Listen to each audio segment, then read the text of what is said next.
جس طرح کا کھلواڑ 75 سالوں میں اس اسٹیبلشمنٹ نے ملک کے ساتھ کیا ہے، سارا کالک سیاستدانوں کے منہ پہ ملا ہے، جس کا نام و نشان تک نہیں ہو، جو بالکل الیکشن سے دستبردار ہو جاتے ہیں، ان کو کامیاب کرا دیتے ہیں۔ نے کہا کہ یہ پاکستان ووٹ کا ہے، بوٹ کا نہیں ہے۔ ووٹ کا نہیں۔ اب انڈیا میں بھی الیکشن ہو رہا ہے، بس جو جیت جائے گا کوئی اعتراض نہیں ہوگا اس کو۔ الیکشن کمیشن جو نہ ووٹ لوگوں سے ڈلوا سکا، نہ بکسی کی حفاظت کر سکا، نہ ووٹ ڈالتے وقت بکسی کی حفاظت، نہ نتیجے کے وقت جعلی اسمبلی بن جاتی ہے، وہ ہوتا ہے جو پارلیمنٹ میں ہوتا ہے۔ اگر آپ نے کسی ریاستی ادارے کے غلط کام کو بھی غلط کہا تو یہ لوگ اس کو غداری سے تعبیر کرتے ہیں۔ اس طرح تو نہیں ہو سکتا کہ ریاست کے آڑ میں اپنے شہریوں کو کہیں کہ تم غدار ہو۔ ملک کو جبر کی بنیاد پر چلاتے ہیں، ایک تنقید برداشت نہیں کر سکتے، چھٹی کرو۔ فوجی رجیم نے بھٹو کو زندہ رہنے دیا اور نہ فوجی رجیم نے شیخ مجیب الرحمان کو زندہ رہنے دیا۔ بنگلہ دیش کو تقسیم کرنے کا منصوبہ تھا، اگر کسی کا منصوبہ کچھ اور ہے تو وقت ثابت کرنے کا اس کو اللہ نہ کرے اس طرح۔ بسم اللہ الرحمن الرحیم۔ خبر ڈیجیٹل کے ساتھ سجاد بخاری آپ کی خدمت میں حاضر۔ آج ہمارے مہمان شخصیت کسی تعارف کی محتاج نہیں، پاکستان کے علاوہ امت مسلمہ میں جانی پہچانی ایک شخصیت ہے، جناب حضرت مولانا فضل الرحمان صاحب، جو کہ سربراہ ہیں جمعیت علماء اسلام کے۔ السلام علیکم ورحمۃ اللہ۔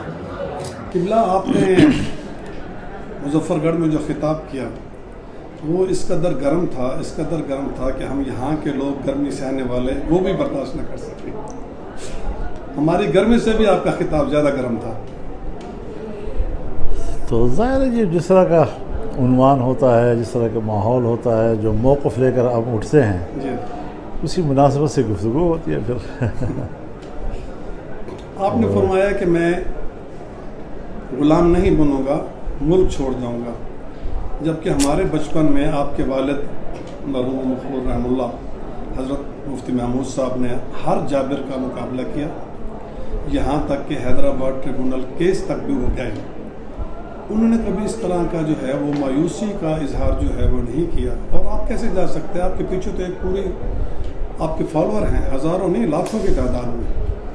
پہلی بات تو یہ ہے جی کہ آپ اردو زبان کو سمجھیں، صحیح، پھر آپ اردو محاورات کو سمجھیں۔ ٹھیک، چلو میں یہ لفظ نہیں کہتا کہ ملک چھوڑ جاؤں گا، میں مر جاؤں گا لیکن غلامی قبول نہیں کروں گا۔ بالکل صحیح۔ اب یہ بتاؤ کہ جب اس قسم کے دو جملے اکٹھے ہوتے ہیں جی، تو آخری والا مراد ہوتا ہے یا پہلے والا مراد ہوتا ہے؟ آخری والا تو اردو پہلے سیکھو نا، اس کے بعد پھر یہ تو ہر ایک اپنے سیاسی انداز سے کسی کو ڈیفینسو پہ ڈالنے کی کوشش کرنا ہے، تو ایک اگلا انٹرویو جو ہے بن جائے ہمارا، جی، تاکہ ایک بیان غلط شائع کرنا تھا کہ ہماری کوئی اور ضرورت بن جائے گی تو ہم دوبارہ وضاحت کے لیے چلے جائیں گے۔ سمجھتے ہیں کہ یہ بیان جو ہے وہ غلط چھاپا گیا ہے، غلط چھاپا، سیاق و سباق سے ہٹ کے؟ بالکل غلط چھاپا گیا، اچھا، جیسے یہ اردو کا جاہل ہو، ایسا لگتا ہے صحیح۔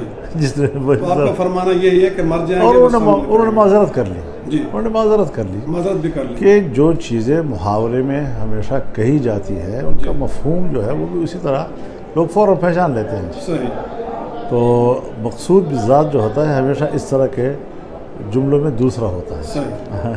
حضرت یہ فرمائیے کہ آپ ہمیشہ مقتدر قوتوں کو ہزاروں نہیں لاکھوں کے مجمع میں للکارتے ہیں، آپ اپنی حد میں رہیں، ہم آپ کی حضرت سے محروم نہیں ہوں گے۔ حضرت بات بالکل واضح ہے جی، کہ جس طرح کا کھلواڑ جی، 75 سالوں میں اس اسٹیبلشمنٹ نے ملک کے ساتھ کیا ہے جی، اور سارا کالک سیاستدانوں کے منہ پہ ملا ہے، صحیح، حقائق تو پھر برداشت کرے گا، پھر حقائق کو صحیح، اگر اسلام نہیں ہے ان کی وجہ سے نہیں ہے، ٹھیک، اگر آئین پہ عمل نہیں ہو رہا ان کی وجہ سے نہیں ہو رہا، اگر جمہوریت نہیں ہے ان کے ہاتھوں سے نہیں ہے، اگر معیشت تباہ ہے ان کے ہاتھوں سے تباہ ہے، اور کالک ملتے ایسے ہے کیونکہ ایک جعلی اسمبلی بن جاتی ہے لوگوں کے نظر میں، تو پھر وہ ہوتا ہے جو پارلیمنٹ میں ہوتا ہے یا وزیر اعظم آپ نے ہوتا ہے۔ 2018 کے انتخاب کے بارے میں پہلے روز سے کہا تھا کہ یہ جعلی ہیں، 2024 کے انتخابات کے بارے میں بھی آپ پہلے دن سے یہ کہہ رہے ہیں، تو اس کا حل کیا ہے؟ اگر 2029 کے انتخابات بھی ایسے ہو جاتے ہیں تو پھر کیا کریں گے آپ؟ حضرت حل میں نے نہیں نکالنا، صحیح، میرے نزدیک تو حل ہے جی، جو آئین کہتا ہے، جو الیکشن کمیشن کے اختیارات ہیں، جی، جس کی ذمہ داری ہے جی، وہ الیکشن میں لڑتا ہوں، صحیح، آپ میرے مقابلے میں کھڑے ہیں، جی، تعلقات میرے اور آپ کے بگڑتے ہیں، صحیح، پیسہ آپ کا بھی بہ رہا ہے میرا بھی بہ رہا ہے، کس قیمت پر؟ ٹھیک، اور جب ہم الیکشن لڑتے ہیں حل کا ہمیں معلوم ہوتا ہے۔ صحیح، ایک آدمی اگر 88 سے خود براہ راست الیکشن لڑ رہا ہو کوئی شک نہیں، اور 1970 سے اپنے والد کا الیکشن لڑ رہا ہو، کوئی شک نہیں، وہ اپنے حلقے کو نہیں جانے گا، خوب جان، اس کو کوئی پتہ نہیں ہوگا کہ میرے حلقے کی پوزیشن اس کیا کو ہے، یہ بھی پتا ہوتا ہے کہ میں ہار رہا ہوں یا جیت رہا ہوں، جس طرح ہر الیکشن میں پتا اور پبلک بھی کہتی ہے کہ 10 آدمی کھڑے ہیں، جی اس میں یہ فلانا یا فلانا، جی، اوپر نیچے ہوتا ہے، کیسے ہوتا ہے؟ لیکن یہاں تو حضرت جس کا نام و نشان تک نہیں ہوتا، جی جو بالکل الیکشن سے دستبردار ہو جاتے ہیں، صحیح، ان کو کامیاب کرا دیتے اللہ، ہیں۔ اس طریقے سے جو کھلواڑ جمہوریت کے ساتھ ہو رہا ہے، تو میں حیران اس بات پر ہوں کہ جو عالمی تنظیمیں بنی ہوئی ہیں جی جو کہتے ہیں ہم الیکشنوں کو آبزرو کرتے ہیں، یہ آبزرویشن ہے، آبزرور کو تو آنے بھی نہیں دیا گیا تھا، پھر الیکشن کمیشن نے جی اتنے ناکام عملے کو، جی جو نہ ووٹ لوگوں سے ڈلوا سکا، صحیح، نہ ووٹ کی پرچی اس کو صحیح دے سکا، نہ بکسے کی حفاظت کر سکا، نہ ووٹ ڈالتے وقت بکسے کی حفاظت، نہ نتیجے کے وقت ان ملازمین کو انہوں نے انعامات دیے ہیں، انا للہ و انا الیہ راجعون۔ بالکل صحیح، یہ بھی کوئی ملک ہے؟ اس طرح ملک چلائے جاتے ہیں؟ صحیح، خوش ہو رہے ہیں کہ جی ہم نے الیکشن کروا دیے، اپنے اوپر پردہ ڈالنے کے لیے تقریب بھی منعقد کر لیتے ہیں انعامات کی، اس پر تو لاہور ہی پڑا جا سکتا ہے۔ آپ نے جملہ کہا کہ ریاست کی آڑ میں جو ہے کسی کو غدار نہ کہا جائے، یہ اشارہ آپ کا کہیں عمران خان کی طرف تھا؟ کیونکہ آج کل ان کے خلاف بھی سنا ہے کہ سیف نہیں مجھے اس سے کوئی دلچسپی نہیں ہے، جی وہ اپنے کیس خود اس کا دفاع بھی کر رہے ہیں اور سارا۔ حضرت یہاں پر اگر آپ نے کسی ریاستی ادارے کے غلط کام کو بھی غلط کہا صحیح، تو یہ لوگ اس کو غداری سے تعبیر کرتے ہیں۔ صحیح، میں نے کہا اس طرح تو نہیں ہو سکتا کہ ریاست کے آڑ میں جو ہے آپ اپنے شہریوں کو کہیں کہ تم غدار ہو، اور میں ہر سیاستدان کے بارے میں کہتا ہوں، میں اپنے بارے میں بھی کہتا ہوں، اور جب اتنا بڑا آپ ملک کو چلاتے ہیں، زبردستی چلاتے ہیں، جبر کی بنیاد پر چلاتے ہیں، اور پھر برداشت کا یہ عالم کہ ایک تنقید برداشت نہیں کر سکتے، تو چھٹی کرو۔ قبلہ یہ فرمائیں کہ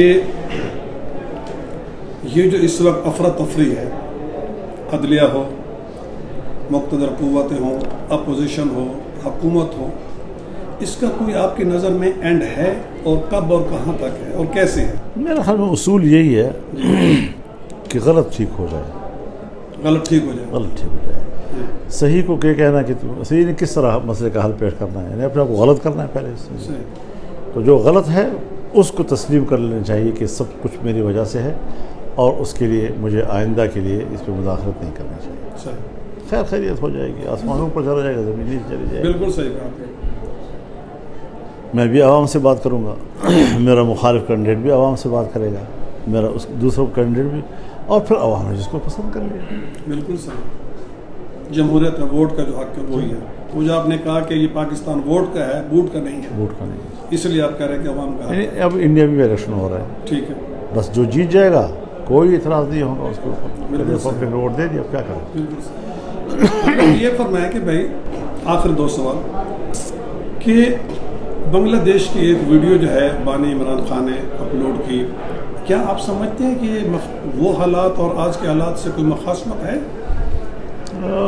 یہ تو پتہ نہیں، ہمارے ہاں تو آپ گلی میں کھڑے ہو کر نہ کچھ بھی کہہ دیں، میڈیا اس کو اٹھا لیتا ہے، صحیح، تو کچھ چیزیں تاریخ کے حوالے ہم کرتے ہیں، ٹھیک، اور جب ہم تاریخ کے حوالے کریں گے تو ظاہر ہے ایوب خان کتنا ذمہ دار ہے اس کا، بھٹو صاحب کتنا ذمہ دار ہے، شیخ مجیب الرحمان کتنا ذمہ دار ہے، نہ فوجی رجیم نے بھٹو کو زندہ رہنے دیا، صحیح، اور نہ فوجی رجیم نے شیخ مجیب الرحمان کو زندہ رہنے دیا، صحیح،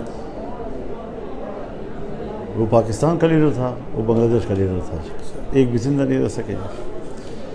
تو اس قسم کے واقعات جب ہوں گے تو پھر اب تاریخ کے حوالے کر دیں گے، میں تاریخ پر کیا تبصرہ کروں گا، ظاہر ہے کہ تاریخ ہے، وہ جی، دودھ کا دودھ پانی کا پانی کرنے کے وقت آ جائے گا۔ یعنی آپ کی نظر میں آج کے حالات اس سے مخاصمت جو ہے وہ نہیں رکھتے، وہ مخصوص حالات تھے جن کے لیے یہ سب کچھ کیا گیا تھا؟ اس وقت بنگلہ دیش کو تقسیم کرنے کا منصوبہ تھا، اور اب اگر کسی کا منصوبہ کچھ اور ہے تو وقت ثابت کرنے کا اس کو پھر اچھا قبلہ آخری سوال، اللہ نہ کرے اس طرح۔ آخری سوال قبلہ، آپ مفتی صاحب بھی ہمارے بچپن میں ہم نے دیکھا، ان کے پیچھے نمازیں پڑھی، آپ بھی یہاں پہ ہیں، اسد الرحمان صاحب، اسد صاحب محمود صاحب وہ بھی یہاں پہ ہیں.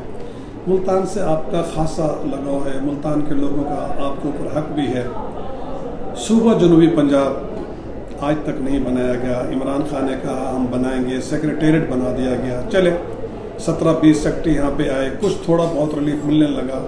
موجودہ حکومت اس کو بھی وائنڈ اپ کر رہی ہے. تو اس بارے میں آپ کچھ کریں گے، کچھ کہیں گے، کوئی احتجاج، کوئی اپنی آواز بلند کریں گے اس خطے کے بارے میں؟ کچھ چیزیں عوام کی سطح پر پولیٹیشنز تو اٹھا لیتے ہیں، جی لیکن مجموعی طور پر اس پر ایک اتفاق رائے نہیں ہوا کرتا. صحیح. اب اس میں کوئی شک نہیں ہے کہ ہم کسی نئے صوبے کے حوالے سے محرک نہیں ہیں، صحیح. لیکن اگر کوئی تحریک ہے جی اور وہاں کی پبلک کی سپورٹ اس کو ہے تو ہم مؤید ضرور ہیں. صحیح. تو ہم نے سرائی کی صوبے کی بھی حمایت کی، بہاولپور صوبے کی بھی ہم نے حمایت کی ہے. جو بھی شکل بنتی ہے جی تو نئی یونٹوں کی تشکیل، صحیح. یہ تو ہندوستان میں بھی ہو گیا، ہم نے نہیں کیا جی. صحیح. لیکن ہم متحمل ہیں یا نہیں اس کو ضرور سوچنا پڑے گا جی. صحیح. بہت شکریہ. اجازت دیجیے. خدا حافظ.